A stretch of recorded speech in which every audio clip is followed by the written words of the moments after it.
Hi, I'm Adrian Strittmatter. Welcome to Bricks and More. I'm the CEO and co-founder of SAENTYS, a global creative consultancy specializing in destinations, real estate, and the hospitality sector. Bricks and More is all about exploring how to generate, unlock, and maximize real estate value. Our mission is to challenge outdated and limiting notions of how this is done.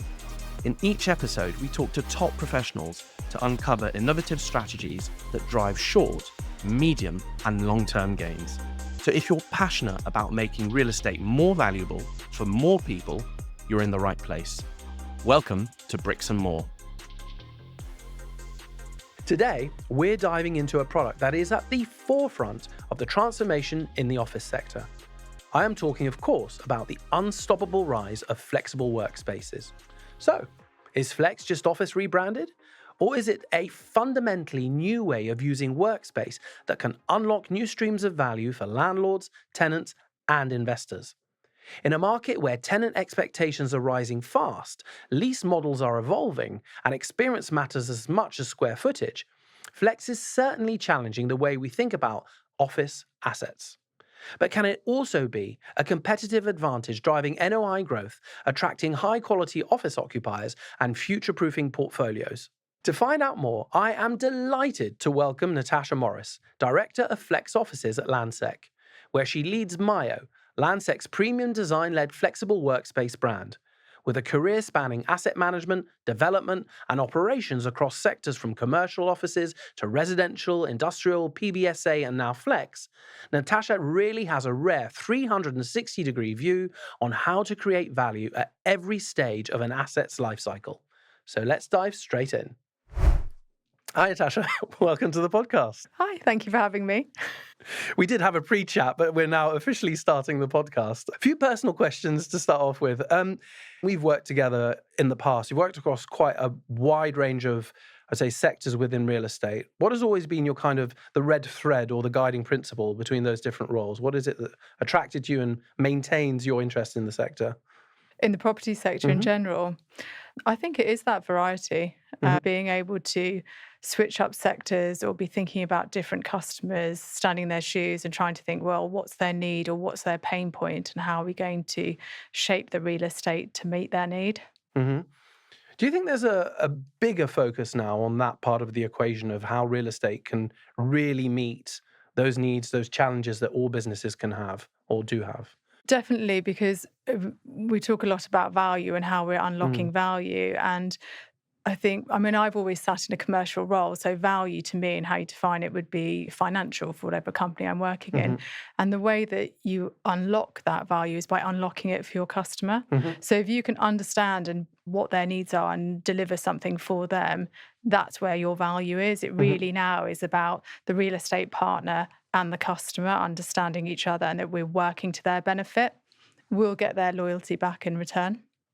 And one of those key aspects of value for them, and one of the key focuses of this episode is around flexibility. What is it that drew you to that specific product within the market and working with Mayo and Landsec? I'd like to say I was really strategic and well-planned. Obviously. And, I would be ashamed to admit it because I like to be quite strategic in the day-to-day working life, but none of my big decisions have ever been made strategically. It's been a very happy accident. I think there are some things that stand out now. It's obvious why I've ended up here. But just comparing myself to one of the team, I remember her telling me that she'd worked in Flex and she'd taken a career break and she was traveling around Canada and the US. And when I come back, I might do something completely different with my life. And she saw WeWork on every corner. She thought, oh, well, this is a revolution. This is the future. I'm going to work for these guys when I get back to London. And she was one of their first employees over here. Around the time she was having this North American epiphany, I would have been looking at WeWork thinking, I don't understand this business model. I might have been being a bit snooty. The property industry can still be laughing behind their sleeve a little bit at Flex, and I might have fallen into that trap. I'm very rarely accused of being an early adopter, so I can't say I'm a soothsayer and I saw the future of Flex. I think it was more around my personal circumstances at the time. I'd been with my previous employer for around a decade, and I was returning to work after my second maternity leave, and it was still the tail end of COVID. And I thought, I just need a change. I need to find something new to do. And I think you referenced I'd worked cross-sector quite a lot. I like those emerging sectors. They're quite dynamic markets. Student accommodation was one that I'd had a lot of experience in, and seeing that as a maturing asset class and riding the crest of that wave, I enjoyed. And so when I looked at where I was, and I thought, well, I've been working for this niche firm. What's the opposite of that? The opposite of that is Landsec. It's non-niche. So it is, polar opposites. So I thought, well, and I didn't even apply for this role. I actually got referred to it internally on the basis of my history. And I think the role suits me really well because I like being at the confluence of those different work streams. One of my colleagues said to me, "Oh, you're like the knot." Yeah, and it doesn't sound that flattering, but I'm the knot because she said, you cut you off and then everything kind of spools apart. And I think, that's quite right. I like pulling this together. So with Myo, we get to work on the brand, which obviously we know is incredibly important. Love the brand, the marketing strategy. Amazing work. It's the most important part, isn't it? And all the design elements, the design of the actual products, the build themselves, and not just the look and feel, but just the real efficiency of the spaces. I can go very long on what should the orientation of this meeting room be, and should the table be round or rectangular. And then there's the leasing bit, so it's market facing, there's excitement of doing the deal. And then the finance bit, I think of Myo as a company within a company or a business within a business. And how do we make sure that we're maximising the most for Myo? How are we really trying to compete with those just pure operators out there in the market? But then also put my Landsec hat on, how does Myo sit in the portfolio offering, and how are we meeting different customer needs? So I think I've been very fortunate to end up in a role that I enjoy in a market that I think is really interesting. And clawing back a bit to the point that you referenced before with regards to WeWork and when they arrived on the market, arguably, Regus could have said, well, we've been doing this for 1,000,000 years. There's nothing new there. What was the shift between a Regus and a WeWork, for example? I would say WeWork is more customer-centric in a way I don't believe Regus was. I don't have a history in flex, so I'm not coming here from 20 or 30 years working through all of the different operators. I'm very much going on the knowledge that I have. But what I would say WeWork did, and there are lots of things they have, famously have gone wrong for them. But they did, shows. Yes, exactly. Jared Leto, why wouldn't you? Yeah. So I think what they did do is they revolutionised the fact that the office was really for the individual. What was their experience? What did they enjoy? Why couldn't you mix this fun with your working day? Is there something in that? The networking idea, that kind of supporting the startup. Some elements went too far, but there was a lot in that. And I think actually you can see that. You can see the influence of that in Myo and in a lot of the other operators out there. The approach we're taking is to be incredibly customer-centric. What works? What do you enjoy? Where do you need that plug socket so it's perfect? We're really going into it in a much more forensic way than real estate traditionally has done. And it was WeWork that came and revolutionised that, really. So I think the office user, the customer, has a lot to thank WeWork for, because they have shifted perceptions massively. And in terms of the driving, I think it feels a little bit simplistic to call the sector flex, because you're just focusing, as you said, on so many things. You're just focusing on, let's say, the leasing side of it. But it does offer a lot more. Is that still, though, core to why people could potentially be or are attracted to the sector? The flexibility. Do you mean the customers? Well, there's two different types of customers. So you have the customers who are in flex for that flexibility. And flexibility is a demand you see from every customer set, be it the biggest corporate all the way down to the startup.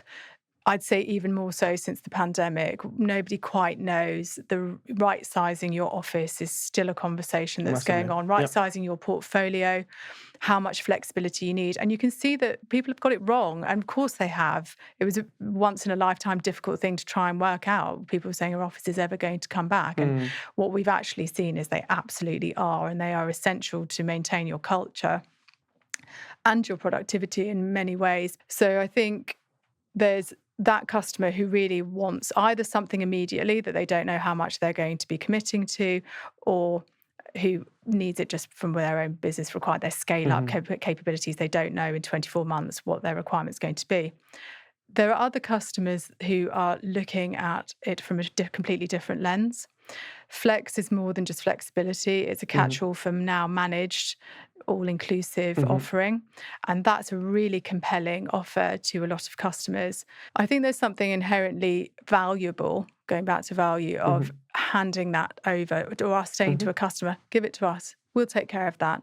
Or we've already done that, don't worry, we've got that covered. There's a value in that for a customer who's just trying to get on with their business. Their business is not fit out. Their business is not the best cleaning company that they could get in to do what they need to do. There's a real value to being able to hand that over to experts and know that that is covered. And that is more appealing to some customer sets than the flexibility. In Mayo, we have about 35% of our customers have been operating as businesses for more than 20 years. They've been in flex for many of those years. So clearly, they're not in it for the flexibility. It's something else. And there are customers who may only ever need a small footprint in the UK. So we've got a customer at Mayo New Street Square who have 20 people in their London office, but the CEO is flying over from the US regularly. There are 5,000 person headcount globally. You can't have your fantastic HQ in New York and some 3,000 square foot above Costa on Fleet Street. It doesn't really work. Your office has to be synonymous. So flex is often a way of accessing a premium building, a best-in-class building, but with a small footprint space take. And that's a need that it's really addressing as well.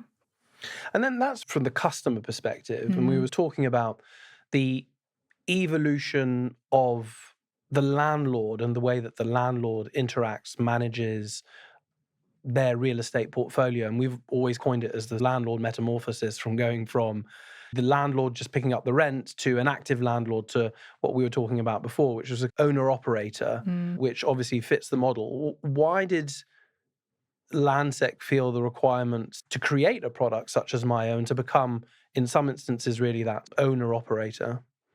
Well, landlords, or certainly good landlords, should always be looking at where the customer need is and moving to meet that. So I think that's just what Landsec was doing. We have our workplace portfolio, one of the largest in the UK, and a long history. Landsec's been running 80 years now. And it's very established, delivering its best-in-class 20,000 square foot floor plate buildings to occupiers, corporate occupiers who are taking big space takes. And that was the traditional business. But in amongst that, those customers were also asking for flexibility. We've just bought this company, we can't consume them onto the floor plate yet, or we've got this JV, we need somewhere to put them, it doesn't make sense to put them here. How can you help us? And we didn't have the right spaces or the smaller footprints or a different product that we could really offer that to them. Accommodate that requirement. Mayo very much was born in meeting the Landsec customer need. And in doing so, we've opened ourselves up to a completely new pool of customers. So we're meeting people at either the different stages in their company maturation, or just making new strategic partnerships outside of our own portfolio. There are a lot of opportunities that come with taking your space, carving it up, inviting new people in. And if you were to take Mayo, what would be that customer journey? What would be the percentage currently of people who, as you said, were Landsec customers and have decided to bolt on some flex space, or people who are just coming off the street? I think it fluctuates over time. And also, Mayo's got quite a short history. We've only been around for 6 years. So our first space opened in Victoria 6 years ago. and we grew the portfolio. We delivered 4 within the same 12-month period. So they're fun times. Yeah, we've accelerated. We accelerated very fast, and in that time we were on site with another one, Myo King's Cross, which we're launching next month, and we've got another one in design. So we've kind of sped up very quickly. So we probably don't have the longest history to look at that, but when we opened Victoria, we had customers leave the main portfolio and move in. Okay. We have 40% of our customers in Myo have moved from leased to flex, so not just Landsec customers beyond that, which I think is quite fascinating, really, huge, that there is that move. We did that as well, yeah. Yeah, exactly. So there's a lot that's happened in the last 5 years where suddenly the customer need is moving and also flex is maturing. So we're coming to that meeting point now of actually us being a good mix. And it's obviously with changing times, obviously a lot of new people come into the sector. What would you say really makes, and we were talking about attention to detail, that customer focused element, but what really makes Myo different from all the others? And there are a lot. I'd say there are some obvious differences and then there are some more subtle ones. I think one of the secret weapons that we have, I think, is that most of the team is run in-house. So our leasing team are internal. Any new business, new customers brought in, customer renewals and negotiations, that's an internal leasing team conducting that. And I think what's a benefit there is that the experience is consultative. Our team know the whole portfolio, they can find the right fit. It's less transactional, and I think that's a better customer experience. And then all of the touch points there through the customer life cycle, it's an internal team member. We have our own internal design team, which are design managers and project managers. So a lot of customers will customize their spaces. That's something we're seeing as a trend in flex, not just buying off the shelf, but really making it home. That process can be very, very tricky. It's a difficult thing to do. Building well, building with speed, because quite often a customer has a couple of months turnaround before they need to move into their space, and making sure that the quality is there. That's a talent, and that's a talent where we really have been fortunate because we can lean into Landsec for that and their historical capabilities there. And the fact that we are delivering within Landsec buildings, the quality's there already as well. And then we've also developed our operational team. We've gone around and really hired talent who are experienced in managing workspace, but also then really delivering on customer experience. Have you hired anyone from the hospitality sector? We have, and also the event sector. I was going to say, have meetings and events are an increasingly popular part of the amenity offer that we have. We have dedicated events venues now built within our Myo spaces.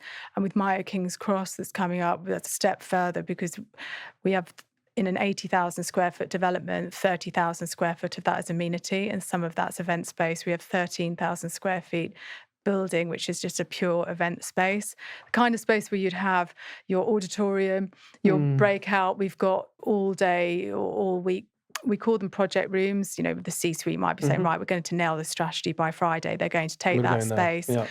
They've got their own kitchens, lounges, breakouts, and it's, or you could take the space as a whole. So really being very flexible, but also bringing the talent in. So our events managers work for the Olympia. He set up the events process for Cineworld. So really going around and trying to bring that skill in-house is something we've been focusing on for the last couple of years. And is it seen as a real value? Because a lot of the time, people have seen that as a kind of bolt-on, the event side of things. When did you realise, or what's been the take-up within the portfolio, within the tenants of those event spaces, or those events? And are they open to the public? I mean, can people, is there also that openness? There's 3 things that they do for us. Number one, if you are moving into a flex space, not every time, but quite a lot of the time, you're taking it a smaller footprint. So you're kind of outsourcing those functions that used to be internal in your office, and now you're sharing them. That's kind of how you're balancing it out. So in doing that is a value, because by saying, well, you can use our event space, don't have it internally. We have one customer at my St. Paul's who are a media customer. They host an event for their external clients once a month. They're completely full. They have all the coolest brands come in. That's great exposure for us as well. Yeah, massively. Somebody comes, they see the space, think, wow, this is lovely.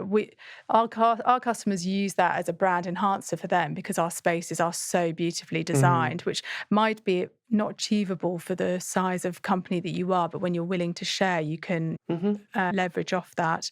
So the event space can be used as a great shop window for us. It definitely helps some customers have that confidence that once a month when they need the 24-person boardroom, it's there for them when they need it. And then it's also seen as an income stream in its own right, and that's something that we are growing. And I think with King's Cross, with St. Paul's, with New Street Square and Bankside that have those dedicated spaces, that's something that we're really seeing take off. And it also blends into the wider Landsec portfolio. We have Piccadilly venue, which is underneath the lights, where they have a lot of activations, and being able to connect that across the portfolio is important. And the third stream is our Landsec customers. Our Landsec customer take-up of using the meeting rooms, using the event spaces, that's been really important to us to be able to open that out.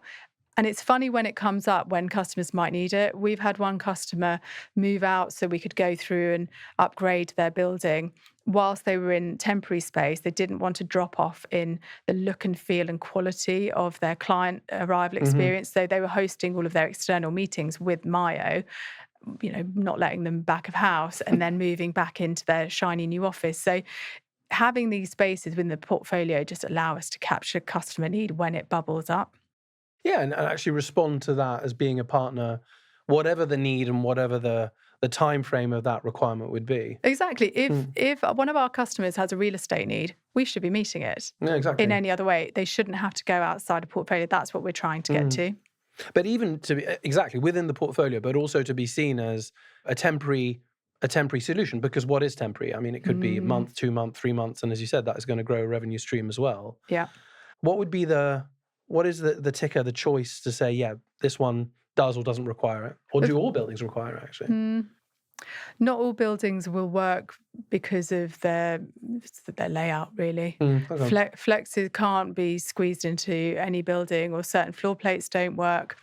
Or you might have to adapt the product a little bit. So some things might be better for a self-contained single occupier space rather than carving it up, but it's still within a flexible offering.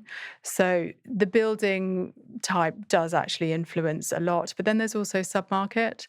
Myo is a very premium product. So the way we like to design, the service level that we give, it does come with a premium, and that won't work in every sub-market. So we're not going to look at any building for it to go into. We will handpick and say, where is this actually going to work for Myo, and where is it also delivering for the Landsec customer? And going back to the Landsec customer, what you're offering, one of the key elements, obviously, and the positioning is around sustainability, around all the accreditations. Is that something that is also peace of mind for the customer when they come in and go, well, actually, this is all taken care of as well?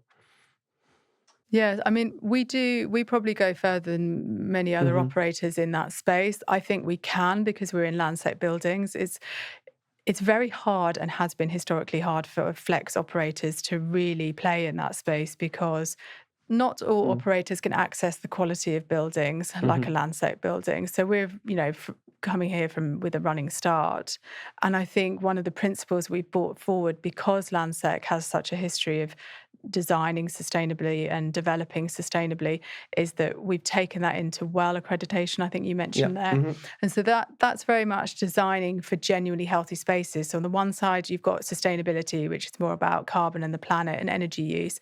And then you've got WELL, which is more about the health and the genuinely healthy space that you're in. I mean, the chair that you're sitting in now, how toxic is it? Don't have a clue. You're looking very calm for a man who doesn't know how toxic his chair is. Whereas it's made of asbestos. I wouldn't have a clue. It could be the fibres. It could be the glues that they've used. It could be any treatments to the wood.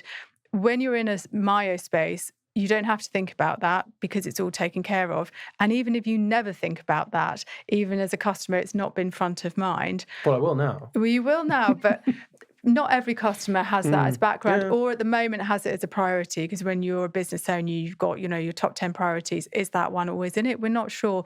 But what we are designing are spaces that when you're in them, you feel fantastic. The airflow is higher. We are monitoring CO2. Nothing is a toxic. There's toxic paint. There's no dodgy toxic chairs. You're never that far away from daylight. Your parasympathetic system isn't being triggered because you're with natural materials the whole time. You may not know the reason you feel okay. You may not even be aware that you're feeling pretty good, pretty productive, pretty happy to be in the office, but you are. And I think what we're doing with our customers is saying, not only are you in a Landsec sustainable building, not only have we designed this space, so whether you know about it or not, you're feeling better than any other space that you're trying to work from. Here's the pack, and you can copy and paste this into your company mandate, into your memorandums, share it with the talent who, let's face it, the future workforce do care about these things. About this, yeah. So we've future-proofed, and any customer that doesn't care about it now is covered if they're with Myo. And there is a wider conversation, you touched upon it, about, post-pandemic, and everyone has PTSD every time we mention post-pandemic, and the length or the time that it's taken, and I think we still haven't found where we currently are in relation to the office, in relation of, flexible working, whether it's or multi-locational working. How have you seen, and obviously when you started, in the thick of it, how have you seen the market evolve, and then people's perception of the office and what you can offer? It's interesting because traditional office and flex office are impacted by the same things, but sometimes in different ways. I think in terms of, is the office important? I very much think it is. I mean, Landsec's vacancy rate, I think, is something like 0.7%. It's probably a historical low. So that flight to premium is something that's really well documented. And I think we're benefiting from that. And I think with Myo, we can see that as well, because we're at the premium end of flexible office. We can see some of our customers in the journey through the different operators they've been with. And as they mature as a company, they're choosing, you guys, higher quality as they can. So I think that's an interesting story. And I think that the cost of CapEx, the cost of a customer fit out now is something that's really coming up. Build cost inflation has been really challenging over the last 5 years. And what customers are now finding when they're doing their stay versus go analysis is, I think I have to stay. That's quite problematic. If you've outgrown the space, if it doesn't really suit you anymore, and you're looking at the future of that, thinking, well, I need a better space, or I need a newer space, or I need a bigger space. I don't think I'm going to be there for 10 years, which is normally what you would want to get out of the fit out that you put into the space. What am I going to do? And there's something about handing that over to a flex space and saying, well, they've done it, and I'm actually sharing that investment with the customer that's coming after me or the one after that. So you're still able to maintain that quality. You're not having to put out that upfront cost. And you're not going to compromise on your flexibility. So I think managed and flex. Probably add to it, actually. I think managed and flex are really meeting that need. That's a very, very live pain point for customers right now. And there's something about handing it over to the experts. We've done it, and we've done it really well. And you didn't have to spend 6 months of your life in meetings or hand it all over to a D&B contractor and not quite sure what you're going to get. What you're going to get out of it. Because you don't have the design team there to work with them and to really give those pointers and say yes to that chair, no to that one. So, that's a very live one. Do you guys track HR trends? There's a couple of really recently documented reversal of moves where some of the big corporates have said, well, actually, everyone needs to now be back in the office 5 days a week. And then people on the real estate team have said, well, that's great, but we just simply don't have enough space. And people have reversed decisions or changed decisions that we all know about. I mean, in terms of the product offer and the way that you go to market, is that something that you guys are tracking? I think it's something that we're all aware of in the office sector, because obviously we still need customers. We're providing space. Customers need to have space. I think having a flexible product within your portfolio, so Landsec, for example, having a Myo within its portfolio, they're able to turn around to a customer who's maybe not taken the right size in the last few years. At least we're able to solve that problem for them and say, oh, we understand, and you want to wait until your break, or you want to wait until that customer moves out to upsize into them. I do think that having a solution for them is really important. I wouldn't say I'm going as closely to read the headlines and see which was the latest return to office mandate to be released, because I think they're typically in the same sectors really, so you can predict where it's coming. But we are seeing turnstile data go up. We are seeing the return to work, whether mandated or voluntary, increasing. So there are customers who have not got it right, and I don't blame them. It was hard trying to predict the future and trying to do that within your real estate portfolio commitments. Exactly, or even the timing of whatever the bounce back is going to be, or the way it is. In terms of your customers then and their return to work policies, have they come back to you and said, well, actually being in a Maya space has helped us encourage, for lack of a better word, or mandate the return to work? We have, and I think that's where the quality comes in, the premium workspace. So you might have a smaller workspace, but it might be a lot nicer. It might be in a better location. So we do see that with our customers. And there's also that hybrid working element where the team can be quite transient. The same people aren't in on a Tuesday that we're in on a Monday, but there's that comfort of being in a flex space, in a managed space, that actually, even if there was only one person in that day, they could still be chatting to the team outside, and that they're feeling comfortable in the space. They're not totally alone and isolated on a floor plate. It's a kind of a welcoming environment that isn't enforced social. So we have had customers choose us specifically for the environment that we've created. And others who choose to have a bit less of a kind of involvement within the community that you can offer?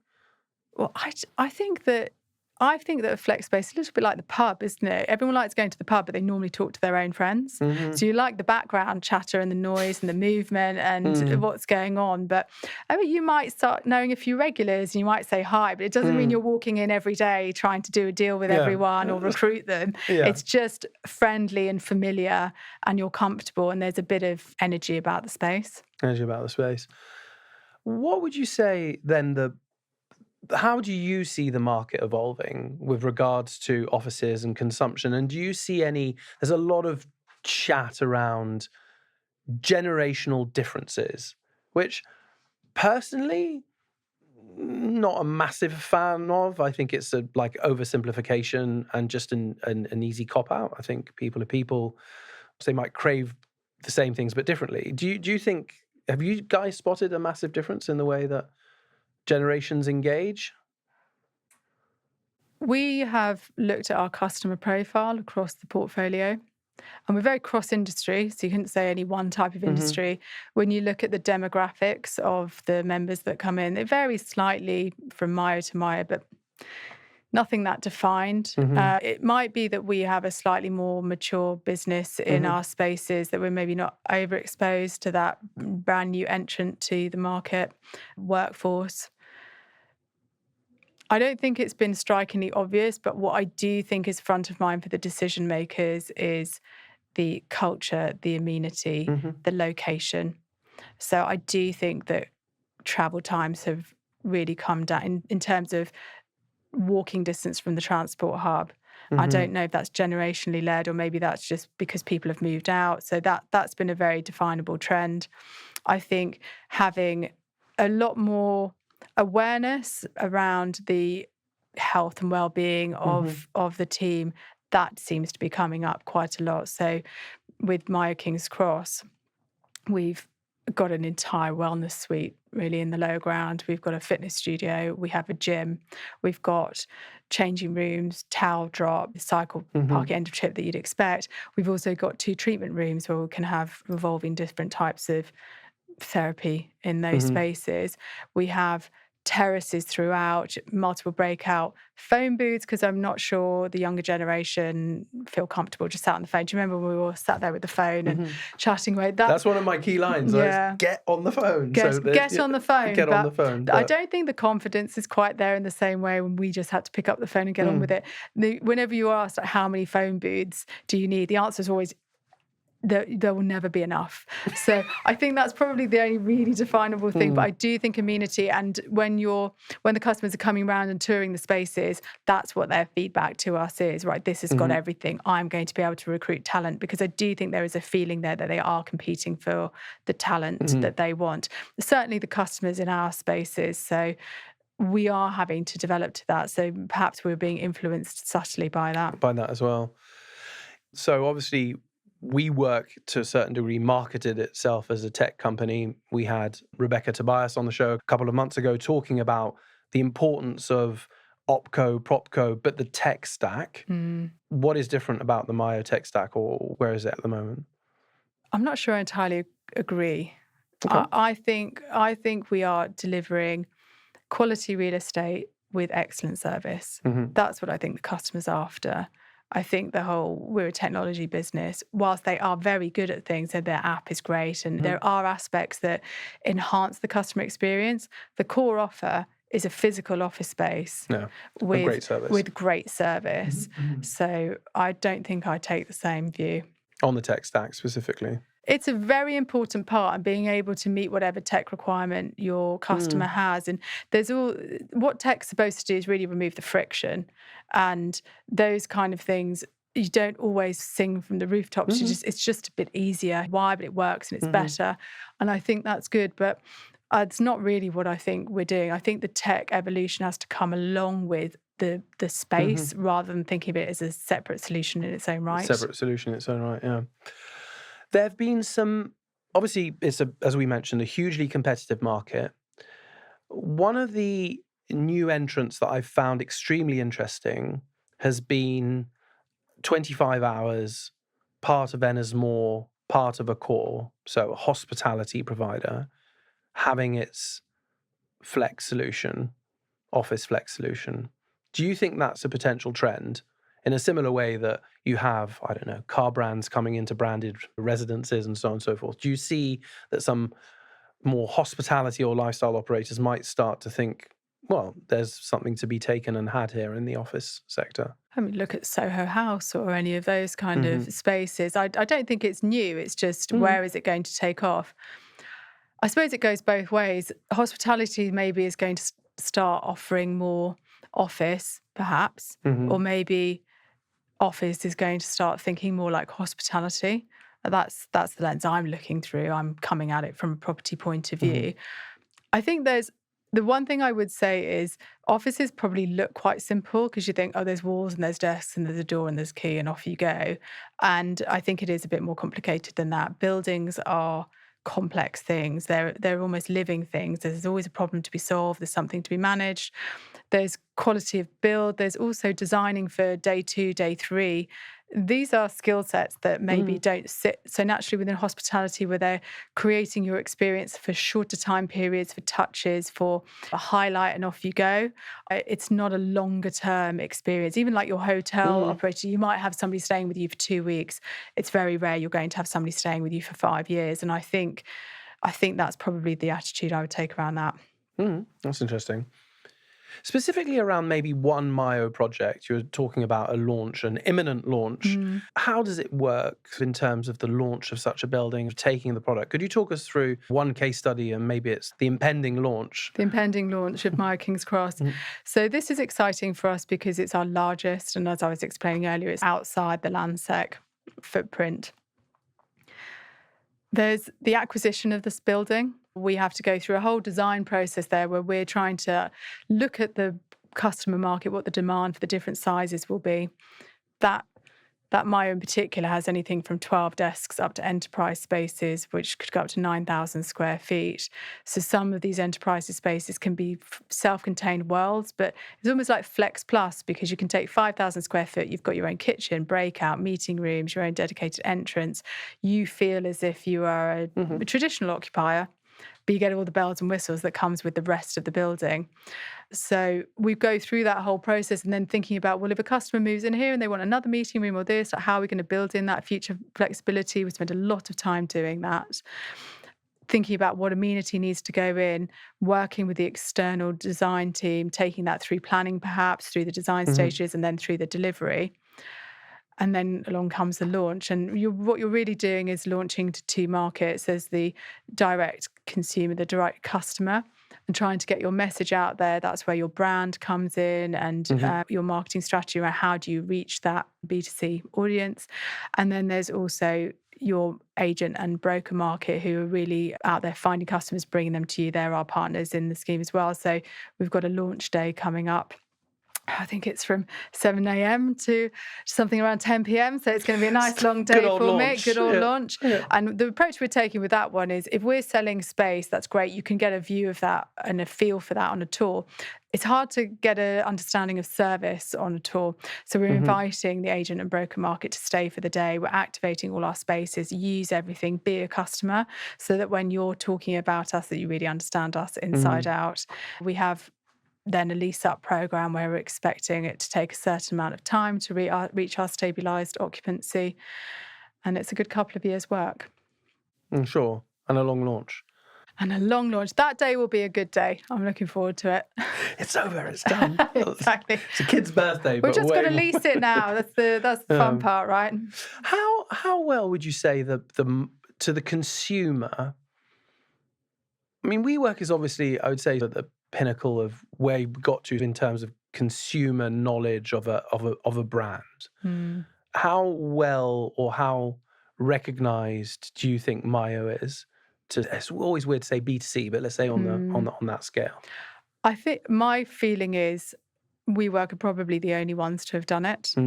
Perhaps Regis, their length of time, but even it's then, more a tenure thing, isn't it? Yeah. Even then, I think you'd have to be a little bit in the know. When I try and describe to people what I do, quite often is, have you heard of WeWork? Have you seen that anywhere? It's like that, but different. So that's about, I think, the only brand that's broken a more public consciousness, really, and that's probably more for its more newsworthy side than it is actually because it was a brand in its own right. So I think Myo can really trade on Landsec as a trusted developer and manager of its own spaces. Landsec's managed its own portfolio and built a fantastic platform to do that. So when we made the step into Myo, we had the confidence to do it. And I think there is a customer pool out there who know that. And our task over the last 6 years, which we really have been making inroads into, is to really elevate our name. Whether we'll become known on every person's lips and on the street, I don't know.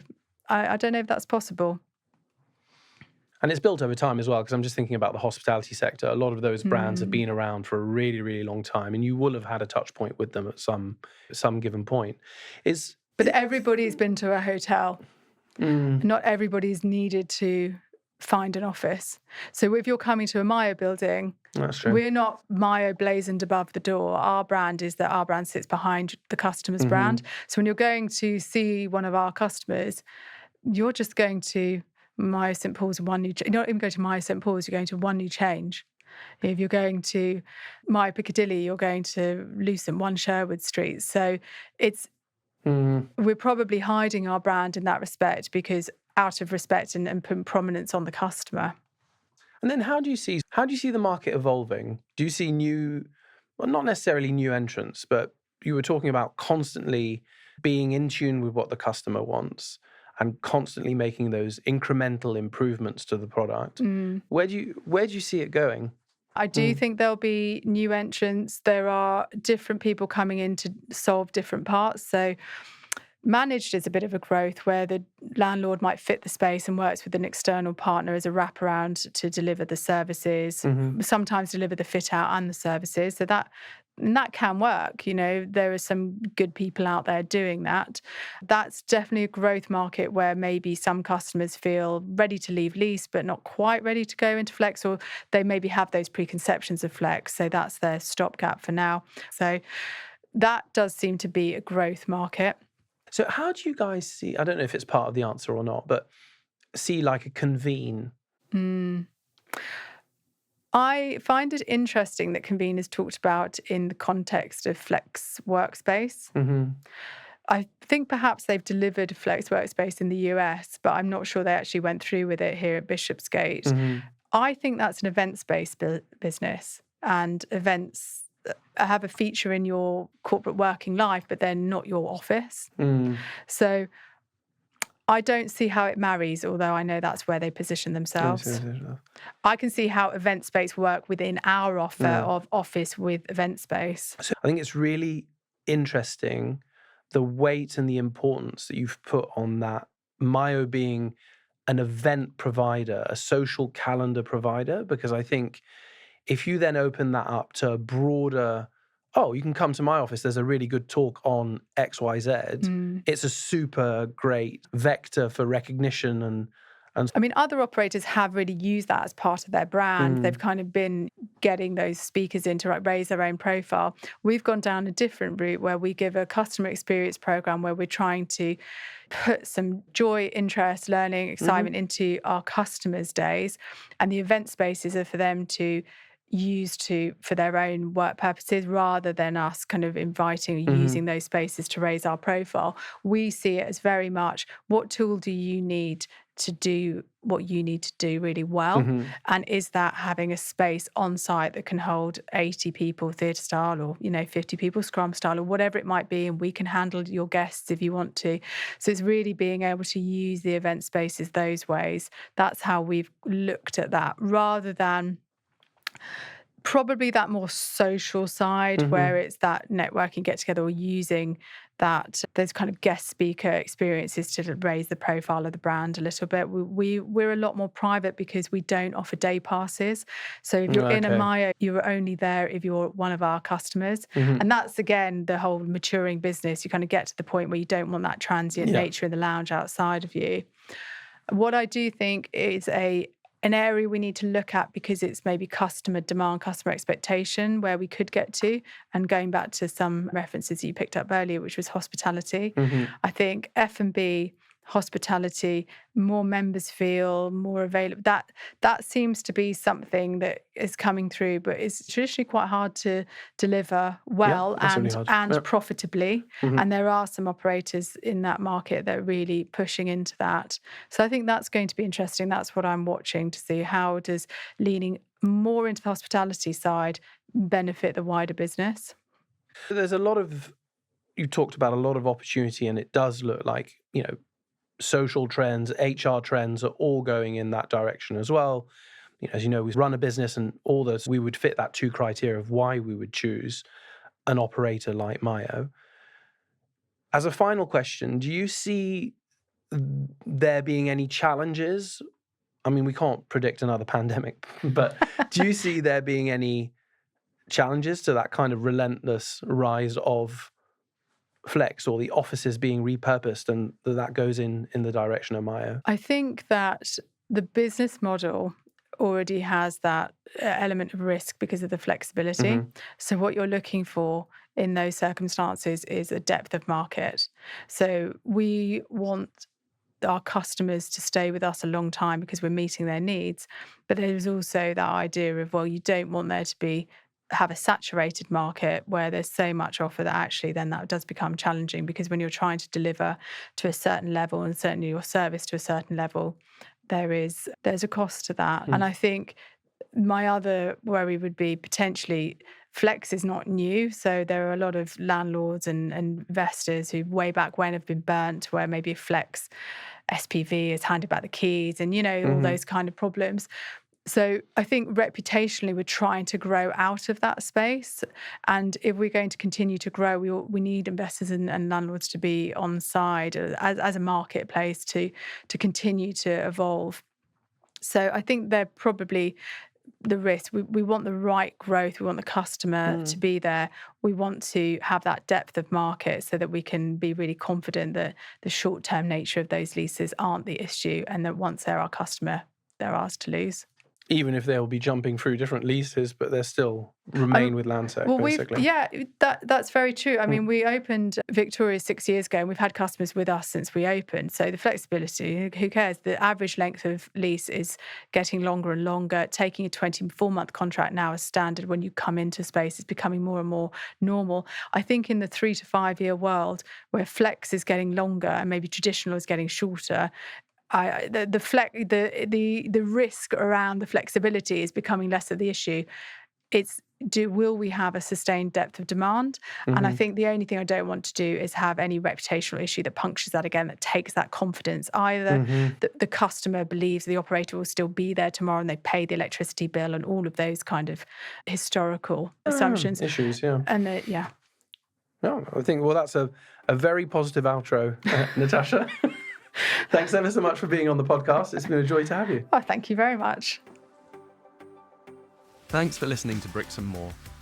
If you've enjoyed today's episode, please share it with a colleague or friend who would appreciate it. If you're not already, connect with me on LinkedIn, whether to say hello or discuss a destination, real estate, or hospitality project of your own. Finally, please rate the podcast on Apple, Spotify, or wherever you get your podcasts. Again, share the episode, connect with me on LinkedIn, and rate the podcast. I'm Adrian Strittmatter, and I'll be back soon with the next episode.